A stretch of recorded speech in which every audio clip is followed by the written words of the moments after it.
જરૂર પડશે ખૂન આપવાવાળાની લાઈનો લાગી ગઈ સિવિલની અંદર ત્યાં વીએસની અંદર એટલા બધા ખૂન આપવાવાળા આવ્યા કે ખૂનની બોટલો ત્યાં ભરાઈ ગઈ માતાજી મારા ઘરે એક રૂપિયો પણ નથી પણ મદદ કરવાવાળા 50,000 20,000 10,000 બધાએ આપ્યા છે માતાજી સામેથી જ આપ્યા છે આપણે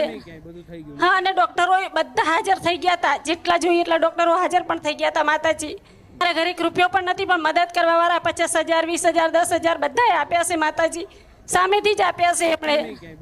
હા અને ડોક્ટરો બધા હાજર થઈ ગયા હતા જેટલા જોઈએ એટલા ડોક્ટરો હાજર પણ થઈ ગયા હતા માતાજી હમણાં પ્રવચનમાં કીધું કે નહીં કે મદદરૂપ કોઈ થાય આવી સમય ટાઈમે તો સમજી લો કે મારા જેવી માતા તમારી ઘરની માતા નિમિત્ત બનાવીને લાવો હા માં તમે હાજો છો મેં છોકરાને વિશ્વાસ આપી દીધો કે હું માતાજીની ઘરે અગરબત્તી કરીને નીકળું છું તું ચિંતા ના કર તને ડૉક્ટર જવાબ હારો જ આપશે અને ડૉક્ટરે 24 કલાકનું કીધું હતું કે 24 કલાક રાહ જોવો તમે કે ખૂન